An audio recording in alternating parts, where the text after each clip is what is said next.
Bienvenue à ce webinaire portant sur les assurances. Mon nom est Caroline Séguin, je travaille pour la CEF Lanaudière. Dans les prochaines minutes qui suivent, je vais vous donner de l'information de base sur différents types d'assurances. Mais laissez-moi d'abord vous présenter la CEF de Lanaudière. Donc la CEF, c'est un organisme à but non lucratif et la CEF signifie Association coopérative d'économie familiale de Lanaudière.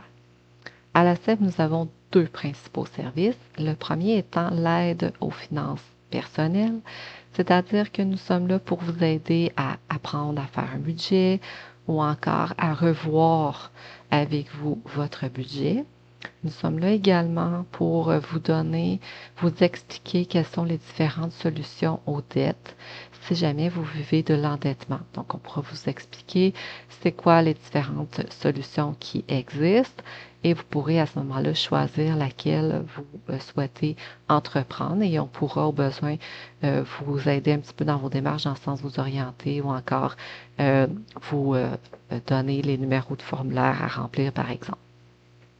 Nous sommes là également pour vous aider au niveau du crédit, donc vous présenter les différents produits de crédit selon, par exemple, un projet que vous voulez réaliser. Donc, ça peut être, par exemple, que vous souhaitez prendre votre retraite, vous souhaitez aller en logement, vous souhaitez peut-être acheter une maison ou encore une auto et vous posez certaines questions, par exemple, est-ce que j'ai les moyens d'acheter une auto, est-ce que j'ai les moyens de partir en appartement ou d'acheter une maison? Vous voulez savoir si ce projet-là, il est viable avec votre budget ou encore vous voulez avoir de l'information sur les crédits disponibles pour être capable d'acheter les différents produits pour acheter, par exemple, une maison. Donc, les conseillers budgétaires sont là pour vous donner de l'information et vous aider dans vos finances personnelles, en ce sens où elles vont vous donner de l'information selon votre situation.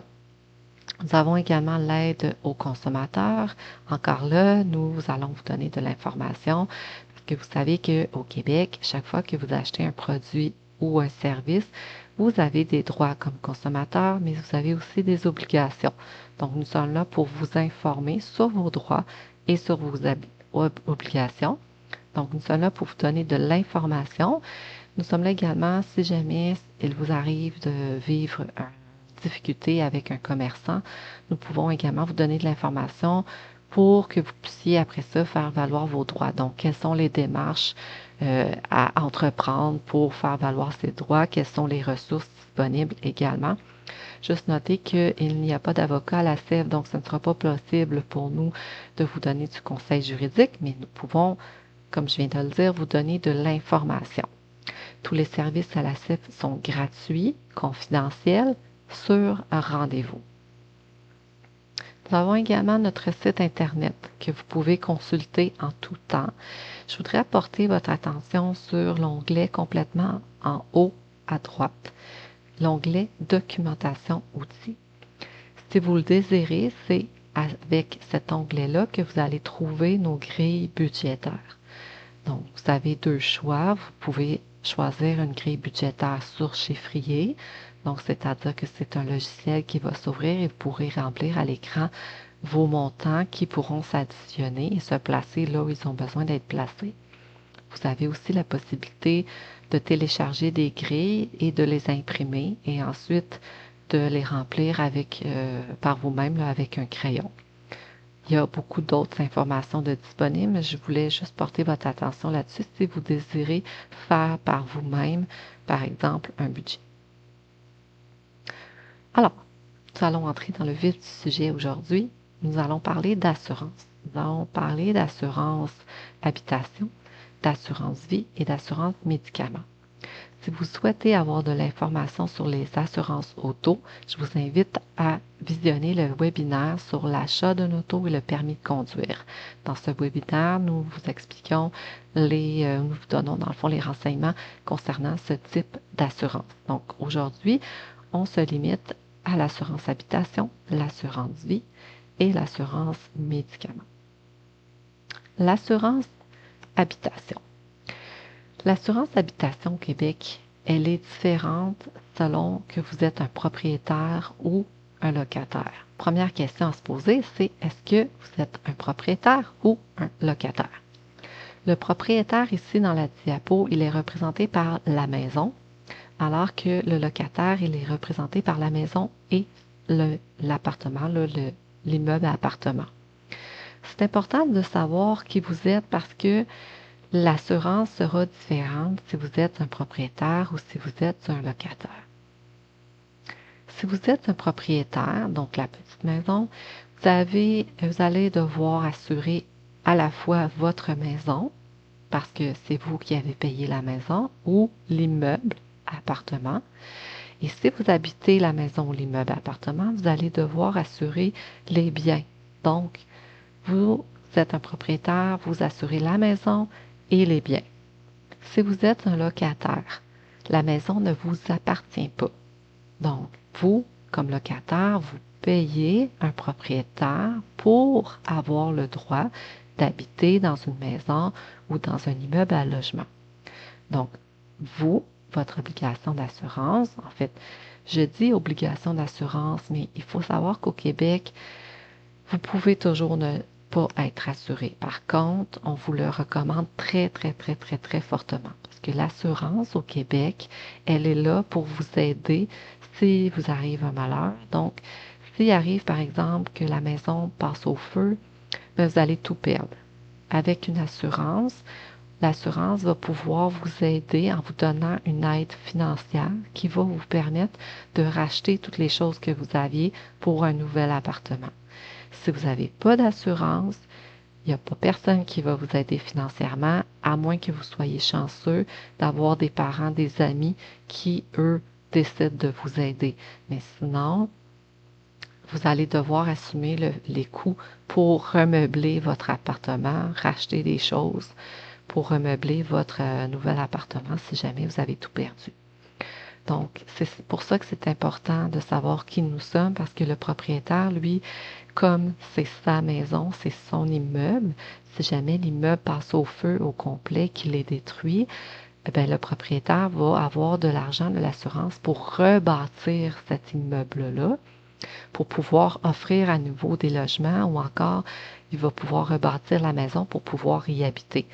Le locataire, lui, c'est une assurance pour être capable de se remeubler puisque la maison ne lui appartient pas. Donc, c'est ça qui est la différence entre un propriétaire et un locataire.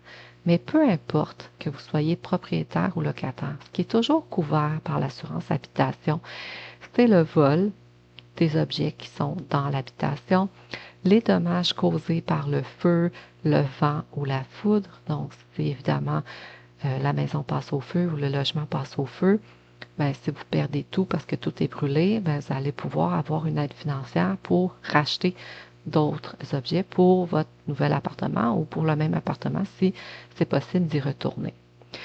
Si le vent fait par exemple tomber une branche d'arbre et que ça endommage votre appartement, à ce moment-là, vous allez aussi être couvert. Aussi, la foudre, donc il y a un éclair qui s'abat sur l'immeuble, qui cause du dommage et que vos choses dans votre appartement sont endommagées, mais c'est la même chose, vous allez pouvoir être dédommagé financièrement. Ce qui est toujours compris dans l'assurance habitation, c'est les biens qui sont temporairement en dehors de la maison. Je vous donne un exemple simple. Par exemple, vous arrivez, il est tard le soir et vous laissez votre téléphone portable dans la voiture. Pendant la nuit, malheureusement, ce téléphone-là, il est volé. Donc, vous pouvez être assuré, donc vous pourriez avoir un dédommagement financier pour pouvoir, ou une aide financière pour pouvoir vous acheter un autre téléphone similaire. Donc, vous allez recevoir une aide financière pour la valeur de votre téléphone. Vous pourrez à ce moment-là décider d'acheter le même téléphone au même prix, comme vous pouvez aussi décider d'acheter un téléphone de meilleure qualité ou qui coûte plus cher, mais absorber évidemment la différence. Ce n'est pas l'assureur qui va payer pour un objet plus cher. C'est vous qui allez devoir payer la différence. Mais l'idée, c'est que si vous êtes assuré, vous allez avoir une aide financière. Si vous n'êtes pas assuré, vous n'aurez pas d'aide financière. Donc ça, c'est toujours couvert. Dès que vous achetez une assurance habitation, ça vient c'est l'assurance de base. Vous avez des options possibles. Et là, c'est en discutant avec votre assureur que vous allez pouvoir voir si c'est une option qui est bonne pour vous ou pas. Vous allez pouvoir également voir combien de plus ça va vous coûter pour chacune de ces options-là ou une de ces options-là, dépendamment si vous avez besoin d'une ou des deux options. Les options dont je parle, c'est l'option inondation ou refoulement d'égout. L'inondation, qu'est-ce que c'est? Mais c'est de l'eau qui va entrer dans votre logement ou dans votre maison à cause qu'un cours d'eau, comme une rivière par exemple, a débordé et a fait en sorte que l'eau s'est infiltrée par les portes, par les fenêtres de votre habitation. Donc ça, c'est l'inondation. Ça vient d'un cours d'eau. Alors que le refoulement d'égout, c'est par exemple si jamais il pleut très très très très fort et que le système d'égout n'arrive pas à absorber l'eau. Et là, c'est possible parce que l'eau cherche à s'évacuer, cherche à aller quelque part. Et ça arrive parfois quand il pleut très très très fort, on a des pluies abondantes, que l'eau va chercher à entrer dans les maisons par les drains, que ce soit la douche, que ce soit la toilette, que ce soit les lavabos, les éviers. Ça arrive parfois que les égouts débordent et ça entre dans les maisons de cette façon-là. Donc ça, c'est le refoulement d'égouts. Donc, selon où vous habitez, selon l'étage à laquelle vous habitez, c'est possible qu'on vous offre les options d'inondation ou de refoulement d'égout. L'inondation, c'est de moins en moins offert au Québec, mais le refoulement d'égout, c'est pas mal tout le temps offert aux besoins. Ça, je viens de vous parler de l'assurance de base. Donc, quand on achète une assurance habitation, c'est tout ce que je viens de vous dire qui est compris. Quand vous allez acheter une assurance habitation, l'assureur va vous demander est-ce que vous voulez ajouter la responsabilité civile. La responsabilité civile, nous vous la recommandons très, très, très, très, très fortement parce que c'est une protection supplémentaire contre les poursuites pour des blessures ou des dédommages que vous auriez fait aux autres de façon non intentionnelle. Vous n'avez pas fait exprès, mais ça se peut que sans faire exprès, vous causez des dommages ou des blessures aux autres parce que vous avez été négligent. Je vous donne un exemple. Vous laissez le robinet du bain ouvert, vous faites couler l'eau du bain, puis vous oubliez de le fermer. L'eau déborde du bain, l'eau s'infiltre par les murs, par le plafond et tout ça, et tombe chez votre voisin du bas. Votre voisin du bas subit, par exemple, des dommages sur ses biens. Alors, votre assurance responsabilité civile va payer pour les dommages du voisin. Vous avez un chien ou un animal de compagnie à la maison qui mord quelqu'un, cette personne-là a des blessures, mais c'est la même chose. Donc, si vous n'avez pas fait exprès, là, mais votre chien ou votre animal a mordu quelqu'un qui a causé des blessures, la personne va à l'hôpital ou reçoit des soins, doit payer, bien, à ce moment-là, elle peut vous réclamer les frais. Donc, ça, c'est l'assurance responsabilité civile. Donc, si jamais il arrive quelque chose chez vous, même si vous n'avez pas fait ça là, de façon volontaire, s'il arrive quelque chose, si vous êtes couvert pour la responsabilité civile, vous n'aurez pas besoin de débourser ces frais-là qui peuvent être très coûteux. Et quand vous avez l'assurance responsabilité civile, ça comprend, oui, les dommages aux biens et aux personnes, mais ça comprend aussi si jamais il y a quelqu'un qui décide de vous poursuivre devant les tribunaux pour la perte de ses biens ou encore pour des blessures qu'il aura eues, bien, en ayant une responsabilité civile, vous allez aussi avoir inclus des frais d'avocat pour vous défendre contre cette poursuite-là. Donc, c'est pour ça qu'on vous la recommande très fortement. Ça n'arrive pas à tous les jours, je suis d'accord avec vous, mais par contre, on ne sait jamais, ça peut arriver. Donc, comme ce sont des frais qui sont extrêmement coûteux, on vous recommande fortement de prendre cette assurance-là. L'assurance habitation, c'est une assurance qui se magasine. Donc, avant de signer un contrat, regardez c'est quoi vos options, appelez différentes compagnies et vous pouvez aussi demander à une compagnie d'assurance, écoutez, Si je prends une assurance habitation chez vous et que je fais aussi euh, assurer mon auto chez vous, est-ce que vous me donnez un rabais parce que j'achète deux assurances? Plusieurs compagnies vont vous répondre oui, vont vous offrir un rabais si vous vous assurez vous vous assurez pour deux types d'assurance au plus chez eux. Donc, parfois, ça peut valoir la peine de s'informer. Si vous avez déjà une assurance auto, ben, vous pouvez voir avec votre assureur si vous ajoutez l'assurance d'habitation, est-ce que vous allez avoir un rabais? C'est important aussi, quand on choisit une assurance habitation, avant d'appeler puis avant de signer, de faire une liste de ce qu'on a besoin d'assurer. Il faut connaître la valeur, faut qu'on sache pourquoi qu'on s'assure. Là.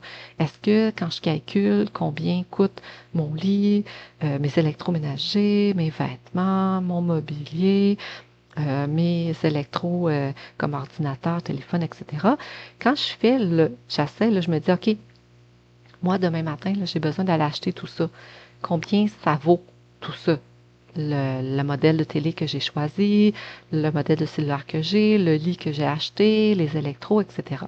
Et là, on calcule tout ça et ça va nous donner une idée de la valeur pour laquelle on a besoin d'être assuré. Parce que je vous rappelle, l'idée de l'assurance, c'est que si un jour, par exemple, vous passez au feu, ben, l'assurance va vous donner une aide financière pour vous permettre d'aller acheter les mêmes objets que vous aviez dans votre maison ou presque. C'est sûr qu'il faut que ça soit toujours disponible, là, mais vous allez quand même avoir une aide financière pour ça. Donc, c'est important de calculer la valeur de vos biens pour demander à l'assureur d'être au moins minimum assuré pour la valeur de vos biens. Ça ne donne rien de demander d'être assuré pour plus si vous n'avez pas besoin d'être assuré pour plus parce que vous n'obtiendrez pas plus. Si vous passez au feu, si vous êtes assuré pour 50 000, vous n'obtiendrez pas 50 000. Là. Vous allez obtenir pour la valeur de vos biens parce qu'on va vous demander des factures, on va vous demander des preuves. Si vous n'avez pas ces preuves-là, vous n'avez pas ces factures-là, à ce moment-là, l'assureur va faire une moyenne. Il va dire, bon, ben, si vous habitez par exemple dans un 4,5, ben, la moyenne des gens au Québec qui habitent dans un 4,5 ont pour une valeur X d'objets, de biens, ben nous, on vous assure pour cette moyenne-là. Donc, vous pourriez être perdant, comme vous pourriez aussi être gagnant, entre guillemets, si vous aviez une valeur moindre. On va aborder maintenant l'assurance vie. Donc là, l'assurance vie, il faut comprendre c'est quoi d'abord. L'assurance vie, c'est que à votre mort, la journée que vous allez mourir, si vous avez une assurance vie, alors peut-être pas la journée même, là, mais rapidement après votre mort, si vous avez une assurance vie, les bénéficiaires que vous aurez nommés vont recevoir un montant d'argent pour lequel vous allez être assuré parce que vous êtes mort tout simplement. La raison, c'est juste ça. Vous êtes mort, vous êtes assuré et vont recevoir cet argent-là. Ça, c'est si vous aviez nommé des bénéficiaires. Si vous n'avez pas nommé de bénéficiaires, donc si jamais, moi par exemple, je pourrais dire, je m'assure pour 200 000 et je désigne comme bénéficiaire, mettons, ma fille. Bon, ben, au moment de ma mort, ma fille va recevoir 200 000 de mon assureur juste parce que je suis morte. Si j'avais pas nommé ma fille en particulier, ben, c'est mes héritiers légaux qui auraient le droit à ce moment-là à cet argent-là. Ça, c'est le principe de l'assurance. Maintenant, pourquoi est-ce qu'on fait ça? Okay? Pourquoi est-ce que je paye toute ma vie une assurance ou presque pour laisser de l'argent quand je meurs? Bien, il y a différentes raisons. Puis la raison, là, il y en a plein autant qu'il y a de personnes. Ma raison à moi est probablement différente de la vôtre, qui est différente de celle de votre voisin, etc. Les principales raisons qu'on voit le plus souvent, c'est souvent pour aider à payer l'hypothèque. Par exemple, j'ai acheté un condo, je meurs, et là, ben, c'est sûr que moi, mon condo, là, il n'est pas fini de payer. Là. Je paye encore une hypothèque là, sur ce condo-là. Donc, je pourrais dire, ben, la valeur de l'hypothèque que je paie, je vais au moins m'assurer pour la même valeur. Donc, si par exemple, il me reste 300 000 à payer sur mon condo, ben, je vais m'assurer pour 300 000, ce qui fait que si jamais je meurs, ben, mes bénéficiaires ou mes héritiers légaux auront au moins ce 300 000-là qu'ils pourront probablement, moi c'est mon souhait, mais ils ne seront pas obligés, pourront au moins avoir la possibilité de payer au complet le condo. Puis après ça, ben, ils pourront le vendre puis séparer l'argent s'ils veulent. Donc ça, c'est ma raison à moi. Une autre raison qu'on voit souvent, c'est pour aider à payer les frais funéraires. Il y a un certain montant, on va le voir tantôt, qui sont offerts par le ministère, par deux ministères, mais c'est peut-être pas nécessairement suffisant. Donc, on peut choisir de dire, ben, je vais m'assurer, par exemple, je vais m'assurer pour 20 000 pour avoir, là, que si jamais je meurs, ben, mon bénéficiaire pourra m'acheter une cérémonie de frais funéraires, là, payer les frais funéraires pour une cérémonie pour moi. Ça peut être ma raison à moi. Ça peut être aussi parce que j'ai des enfants, puis là, je me dis, ben écoute, si jamais je meurs, je veux au moins que mes enfants soient capables d'aller à l'école longtemps. Donc là, je pourrais dire, ben moi, je m'assure pour, je sais pas, moi, 100 000 ou 200 000 qui va couvrir les frais de mes enfants pour l'école jusqu'à l'université, par exemple. Ça pourrait être ma raison. Donc, vous pourriez peut-être avoir une raison différente, là. Il n'y a pas de bonne, il n'y a pas de mauvaise raison. Il y a juste des raisons. Point. Sauf que ça, c'est celle on voit, nous, le plus souvent. Donc, dépendamment de la raison, vous avez deux types d'assurance. Vous avez l'assurance vie temporaire, qui va être pour un certain laps de temps. Donc, il y a un début, il y a une date de début, puis il y a une date de fin à cette assurance-là. Par exemple, je peux décider que je vais m'assurer 300 000 pour l'hypothèque du condo. Et comme moi, je prévois payer mon condo dans les 25 prochaines années, je vais prendre une assurance vie temporaire de 25 ans. Quand mon condo sera payé, il n'y en aura plus d'assurance vie. Non. Quand mon condo sera payé, si je meurs, ma fille ou mes héritiers légaux n'auront rien. Si je fais ça, étant donné qu'il y a une date de début puis il y a une date de fin, évidemment que ça va coûter moins cher. Sinon, il y a l'autre option qui est l'assurance vie permanente. Donc, à droite de votre écran, elle dure toute votre vie. Ça peut être utile si vous voulez laisser de l'argent à vos héritiers, par exemple. Ah ben, ils feront ce qu'ils veulent avec, mais moi, j'aimerais ça. Oui, ils vont avoir beaucoup de peine parce que je suis morte, mais je vais essayer de les faire sourire un peu en leur laissant un peu d'argent. Ça pourrait être ma raison. Je vous l'ai dit, il n'y a pas de bonne ou de mauvaise raison. Donc, il va falloir choisir quel type d'assurance on veut, selon ce pourquoi on prend une assurance, évidemment. Donc, quand on va se mettre à magasiner pour l'assurance, on va voir que ça ne coûte pas nécessairement le même prix pour quelqu'un du même âge, du même sexe, etc. Donc, il y a plusieurs facteurs qui déterminent le prix total dont on va payer pour notre assurance. Par exemple, votre âge. C'est sûr que l'espérance de vie d'une jeune personne, elle est beaucoup plus grande qu'une personne plus âgée. Donc, l'assureur, dépendamment de l'âge que vous avez au moment où vous prenez l'assurance, il va dire, hey, le risque que moi, je doive donner cet argent-là bientôt, il est comment? Est-ce qu'il est grand ou il est plus petit? S'il est plus petit, ça va vous coûter moins cher. S'il est plus grand parce que vous êtes plus âgé et que les chances sont que vous pourrez mourir plus rapidement qu'un jeune de 20 ans, par exemple, si vous en avez 50, à ce moment-là, le risque est plus grand. Donc, ça va vous coûter plus cher.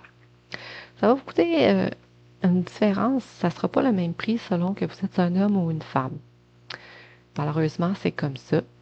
Ça va aussi être un prix différent si vous êtes un fumeur ou un non-fumeur. Si vous êtes une personne qui buvez de l'alcool de façon régulière ou pas. Si vous êtes une personne qui prenez des drogues ou des médicaments sur base régulière. Et également sur votre état de santé général. Que dans votre famille, est-ce que tout le monde meurt du cancer? Est-ce que tout le monde a du diabète, par exemple? Donc ça, c'est des facteurs qui font en sorte que votre espérance de vie peut être diminuée par rapport à une autre personne. Donc ça, c'est un facteur qui fait que peut-être que votre assurance va vous coûter plus cher. Ou moins cher, évidemment. Il faut voir également avant d'acheter une assurance vie si on n'est pas déjà assuré ailleurs. C'est-à-dire que si vous travaillez, vous avez probablement droit à des assurances collectives. Et dans les assurances collectives, le minimum que vous êtes assuré, c'est pour des médicaments. Mais certaines assurances collectives vont aussi inclure une assurance vie ou même des assurances pour certains professionnels. Donc, c'est à vérifier avec votre employeur si vous avez une assurance vie dans vos assurances collectives. Si vous achetez un immeuble, de l'immobilier, donc à ce moment-là, si vous avez un prêt hypothécaire, c'est possible. Des fois, on va vous offrir, est-ce que vous voulez prendre une assurance vie en même temps que votre prêt hypothécaire? Donc, moi, l'idée que j'avais tantôt, c'était de prendre une assurance de 300 000 pour si jamais je meurs, ben, je pourrais décider, moi, d'inclure cette assurance-là dans mon prêt hypothécaire. Puis à ce moment-là, si jamais je meurs, ben, le prêt hypothécaire devient à zéro et à ce moment-là, plus personne ne doit rien à personne. Ça peut être une idée, donc il faut s'informer. Là, je vous mets un attention.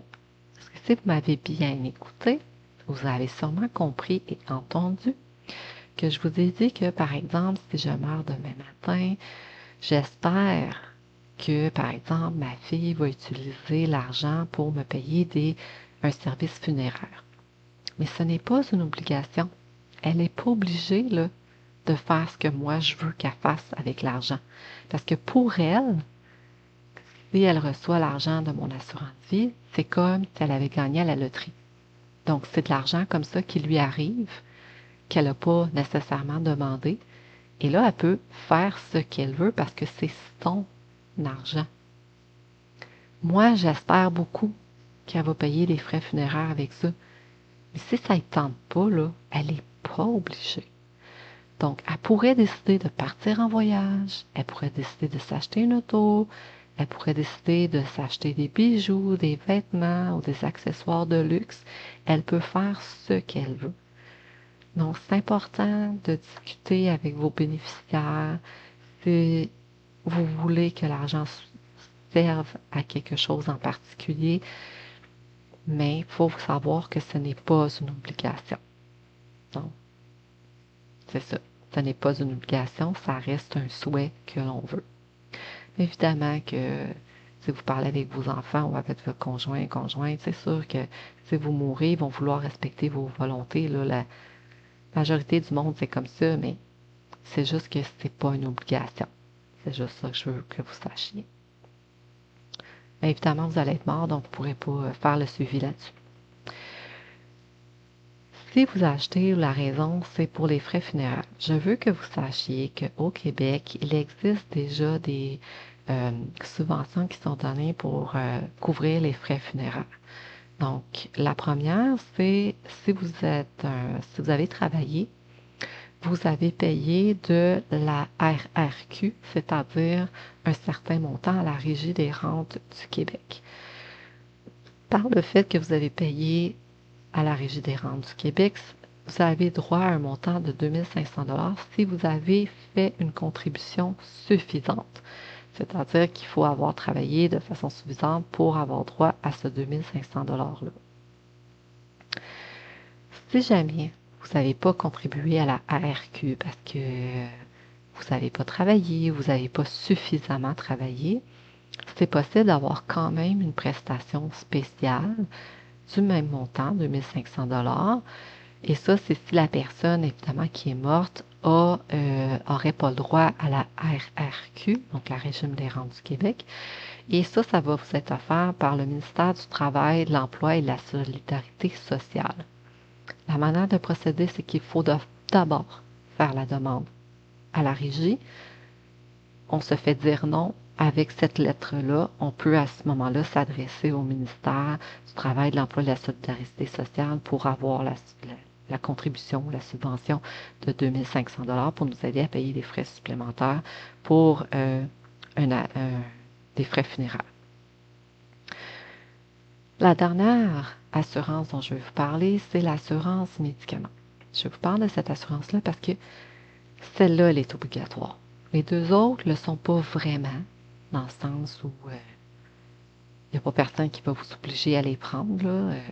peut-être certains le propriétaires, oui, là, pourraient décider, mais de façon générale, c'est pas quelque chose que vous êtes absolument obligé de prendre. Sauf que, vous savez, il y a des incidences financières. Là. Si vous n'êtes pas assuré puis que vous passez au feu, ben, il faudra vous reloger, il faudra vous acheter d'autres meubles, d'autres électros et tout ça. Donc, parfois, ça peut valoir la peine de s'assurer pour avoir une aide financière. Sauf que là, l'assurance médicaments, elle, vous pouvez pas ne pas être assuré, c'est impossible. C'est obligatoire, c'est la loi. Donc, l'assurance médicaments, c'est pour toute personne au Québec qui est là de façon permanente. Donc, dès que vous êtes ici au Québec de façon permanente, vous êtes obligé d'avoir une assurance. Et cette assurance-là, médicaments, vous pouvez l'avoir soit par le régime public ou par le régime privé.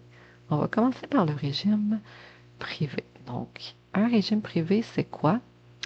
C'est des coûts qui sont assumés par un assureur et l'administrateur d'un régime d'un employeur. Donc, c'est via votre travail que vous allez pouvoir avoir accès à un régime privé ou par une association, si vous êtes un professionnel de la santé, par exemple, vous faites partie d'une association professionnelle, peut-être que votre association ou votre ordre professionnel vous offre la possibilité d'avoir des assurances collectives. C'est un régime qui est offert, donc, comme je viens de le dire, soit par l'employeur ou le regroupement professionnel. Et vous avez l'obligation d'adhérer à ces assurances-là dès que vous avez la possibilité d'adhérer. Donc, c'est-à-dire que si vous êtes un professionnel, que votre ordre professionnel vous dit on offre des assurances, bien, vous êtes obligé de les prendre. OK? C'est une obligation au Québec. Vous n'avez pas le choix. Maintenant, comment est-ce qu'on fait ça? Bien, c'est, comme je l'ai dit, souvent par votre emploi. Dans le cadre de votre emploi, de votre profession, vous avez droit à des assurances. Ça peut être aussi, si vous êtes par exemple un travailleur autonome et que vous avez un conjoint, une conjointe qui travaille ou qui est un professionnel, qui a accès à un régime privé, à ce moment-là, vous pouvez vous aussi y avoir accès par votre conjoint ou votre conjointe. Non seulement vous pouvez avoir accès, mais vous êtes obligé d'y accéder. Vous ne pourrez pas être sous le régime public. Vous êtes obligé de prendre le régime privé de votre conjoint ou conjointe. Ça pourrait être aussi parce que vous êtes un enfant et que vos parents ont des assurances collectives, donc automatiquement, vos parents vont devoir vous assurer sur leur régime d'assurance. Ou encore, si vous êtes un enfant qui continue à aller à l'école, c'est la même chose. Si vous êtes un étudiant, vous pourrez à ce moment-là avoir accès au régime de vos parents s'ils ont un régime privé par leur emploi. Le régime public. Donc, le régime public, c'est le régime de médicaments qui est assumé par la Régie de l'assurance maladie du Québec. Donc, les médicaments des gens qui n'ont pas accès à un régime privé vont être déboursés par le régime public, qui lui est géré par la Régie de l'assurance maladie du Québec. Vous allez être obligé de vous inscrire si vous n'avez pas accès à un régime privé. Non. Exemple. Je travaille chez un régime privé. Je perds mon emploi, par exemple, au mois de juillet. Là, je suis obligée d'appeler la Régie de l'assurance maladie du Québec et de leur dire je n'ai plus d'assurance, je veux être inscrit sur le régime de médicaments de la RAMQ. Ils sont obligés de vous inscrire, le gouvernement ne pourra pas dire non. Et là, ça va être pour le mois de, si vous avez perdu votre emploi en juillet, ça va être pour le mois de août, septembre, octobre, novembre, décembre et suivant jusqu'à ce que vous trouviez un emploi. Donc, c'est une obligation de vous inscrire si vous n'avez pas un accès. Si je perds mon emploi, que j'avais des assurances par mon employeur, mais que là, mon conjoint, lui, a des assurances aussi par son employeur, à ce moment-là, je suis obligée de communiquer avec l'employeur de mon conjoint, conjointe, pour m'assurer via, parce que j'ai un accès du fait que je suis conjoint, conjointe. Donc, c'est l'obligation que j'ai. Pour le régime public, les critères d'admissibilité sont les suivants. Si vous n'avez pas d'accès à un régime privé, vous êtes éligible au régime public. Si vous êtes un enfant mineur qui vivait au Québec, puis que vos parents n'ont pas accès à un régime privé, bien évidemment que vous aussi, vous avez droit au régime public. Si vous êtes un résident du Québec, vous avez des enfants qui habitent normalement dans un autre pays, mais qui viennent vous rendre visite pour un minimum là, de 6 mois, bien, vos enfants peuvent être assurés par le régime public si vous n'avez pas de régime privé. Les personnes de 65 ans et plus, de manière générale, dès qu'ils cessent leur emploi et deviennent retraités, perdent également leurs assurances. Donc, si jamais c'est le cas, c'est votre cas, vous avez plus de 65 ans, vous êtes retraité et vous avez perdu vos assurances, vous devenez automatiquement éligible au régime public. Également, les gens qui sont prestataires de programmes d'aide financière sont aussi admissibles au régime public de la RAMQ, de la Régie de l'assurance maladie du Québec. Il faut faire attention. Si vous dites, ah, moi, je ne veux pas m'inscrire, je ne veux pas payer, ben, il y a des conséquences. Si vous n'êtes pas couvert par une assurance médicaments de votre employeur ou de l'employeur de votre conjointe ou encore de votre ordre professionnel, ben, vous allez devoir payer à Revenu Québec un montant équivalent à la prime du régime public et le montant est calculé pour tous les mois dont vous n'étiez pas couvert.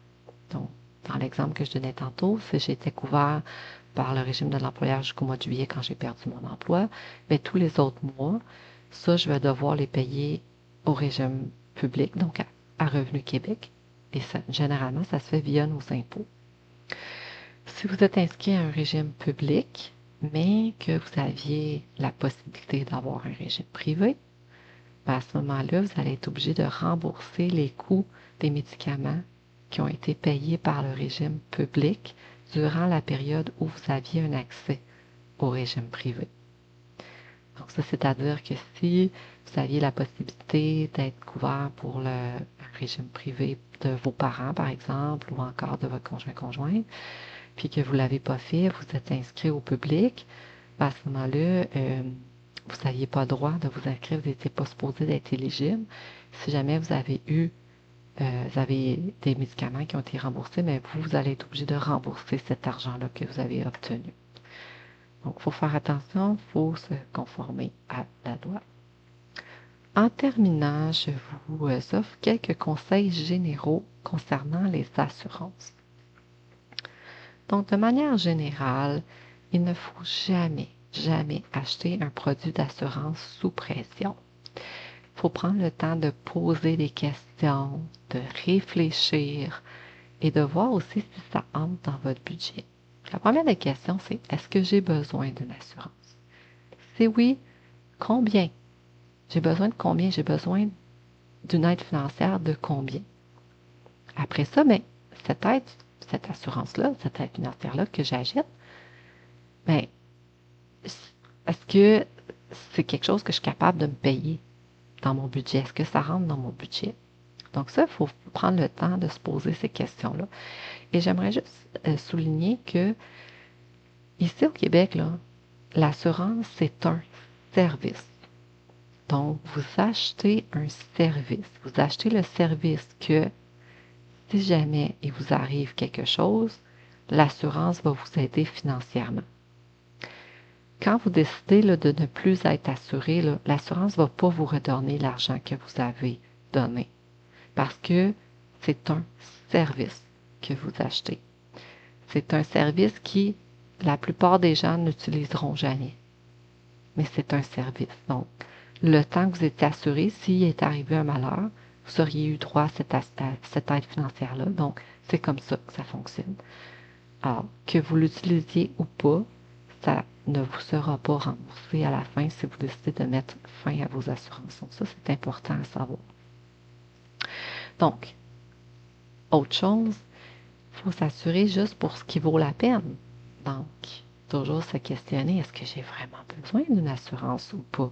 Parce que le but de l'assurance, c'est de vous protéger pour les risques financiers assurés qui arriveraient là, conséquemment ou qui arriveraient à la suite d'un désastre ou d'une situation malheureuse. Donc, c'est ça l'assurance, c'est de vous assurer contre le risque que peut-être il pourrait arriver quelque chose de désastreux, une situation difficile qui fera en sorte que vous auriez besoin d'aide financièrement. Donc, c'est un service. Lorsque vous magasinez des assurances, c'est important aussi de vérifier que l'assureur ou son représentant sont en règle. C'est-à-dire qu'au Québec, quelqu'un qui vous vend de l'assurance doit détenir un permis d'exercer, donc un permis pour vendre des assurances auprès de l'autorité des marchés financiers. Je vais dans la diapositive suivante, là, vous allez avoir les coordonnées de l'autorité. Donc, c'est important de vérifier le numéro de permis de la personne pour être sûr que la personne a bel et bien le droit de vendre de l'assurance ici au Québec. Après ça, bien, je l'ai dit tantôt, mais il faut vraiment déterminer le montant que vous avez besoin. Donc, pour ça, vous faites une liste. Si c'est l'assurance habitation, vous pouvez faire une liste de toutes les choses que vous avez besoin.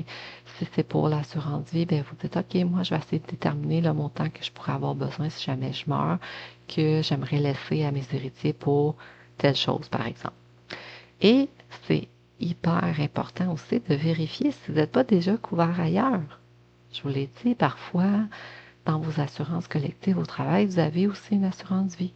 Peut-être que c'est suffisant le montant de l'assurance vie pour laquelle vous êtes couvert. Peut-être que c'est suffisant pour ce que vous vouliez acheter comme assurance vie. Peut-être que vous n'aurez pas besoin d'en acheter une autre supplémentaire. Peut-être aussi que vous allez devoir compléter, mais à ce moment-là, pour moins cher que ce que vous pensiez. Donc, c'est important de voir si vous n'êtes pas couvert ailleurs, soit par vos assurances au travail, des assurances collectives de votre conjoint-conjointe. Parfois aussi, avec vos cartes de crédit, on a droit à une certaine assurance. Donc, il faut vous vérifier tout ça. Et si vous voulez vérifier que la personne qui vous vend de l'assurance, elle a un permis pour en vendre, c'est à l'autorité des marchés financiers. Donc, le site Internet, c'est l'autorité.qc.ca. C'est là que vous allez trouver là, sur le site Internet la partie où est-ce que la section là, où est-ce que vous pouvez vérifier le permis d'un assureur. Un autre petit conseil, c'est qu'il faut magasiner ces assurances. Les assurances varient énormément d'une compagnie à une autre. Sur la diapositive, là, j'ai mis des prix associés à des compagnies d'assurance, mais c'est des prix là, qui sont fictifs. Là. Je ne voulais pas privilégier une plus qu'une autre. Là. J'ai juste mis ça comme ça au hasard pour vous montrer, le but de la diapositive, c'est de vous montrer qu'il existe des différences de prix entre une compagnie et une autre. Donc, prenez le temps de magasiner, prenez le temps de téléphoner et de comparer les services financiers ou les services plutôt d'assurance qui vous sont offerts. Si vous n'avez pas le temps de faire ça par vous-même, vous pouvez demander l'aide d'un courtier d'assurance. C'est possible de demander à un courtier d'assurance, lui ou elle, c'est son travail de comparer et de rechercher pour vous. Donc, la personne va demander à plusieurs compagnies d'assurance quel est le prix pour vous assurer vous pour telle raison. Et là, après ça, elle va pouvoir vous revenir et vous rappeler, vous dire, bon, ben, j'ai trouvé ce type d'assurance-là pour tel prix, tel autre pour telle autre chose, et ce sera à vous de choisir à ce moment-là l'assurance que vous voulez. Donc, sachez que les courtiers d'assurance sont là et ils travaillent pour vous. Avant de vous quitter, j'aimerais, et c'est important pour nous de vous parler, vous donner une petite information rapide sur l'assurance sociale. Parce que l'assurance sociale, ce n'est pas un produit d'assurance que l'on peut acheter. L'assurance sociale, c'est en fait le numéro d'assurance sociale. C'est un numéro à 9 chiffres qui sert à identifier les gens en tant qu'individus au Canada. Donc, chaque personne qui habite au Canada, chaque Canadien a un numéro à 9 chiffres qui lui est propre et qui est unique. Moi, mon numéro, c'est pas du tout le même que n'importe qui d'autre au Canada. Il y a juste moi qui porte ce numéro-là. Et c'est la façon que je suis identifié au Canada. Donc, on appelle ça le numéro d'assurance sociale. Ce n'est pas une assurance comme telle en termes de produit. Vous ne pouvez pas acheter une assurance sociale. Le numéro d'assurance sociale vous est donné quand vous devenez citoyen canadien ou si vous venez au monde ici au Canada. Puis ça, bien, ce numéro-là, c'est pratique parce que ça vous permet de vous identifier auprès du gouvernement du Canada, par exemple, mais ça peut aussi vous aider à avoir accès à des programmes ou des prestations qui sont offertes par le gouvernement aussi également, parce que je vous rappelle, c'est votre nom officiel au gouvernement, c'est ce numéro-là de 9 chiffres. Donc, je voulais juste prendre le temps de vous le mentionner parce que c'est très important. Il y a des gens qui pensent que c'est une assurance qui est possible d'acheter. Donc, l'assurance sociale n'est pas une assurance comme telle. Alors, je termine là-dessus. Je vous rappelle que c'est toujours possible de nous appeler à la CEF Lanaudière si vous avez des questions ou des commentaires sur le webinaire. Vous pouvez le faire au 450-756-1333, 450-756-1333 ou communiquer avec nous par courriel info@aceflanaudière.ca, info@aceflanaudière.ca. La dernière chose qui est importante pour moi de vous dire, c'est que si je peux vous présenter ce webinaire, si j'ai pu enregistrer ce webinaire, c'est avec la participation financière de l'Office de la protection du consommateur. C'est eux qui nous ont donné les moyens financiers de pouvoir réaliser ça et d'enregistrer ce webinaire et de vous l'offrir. Je vous souhaite un bon magasinage d'assurance.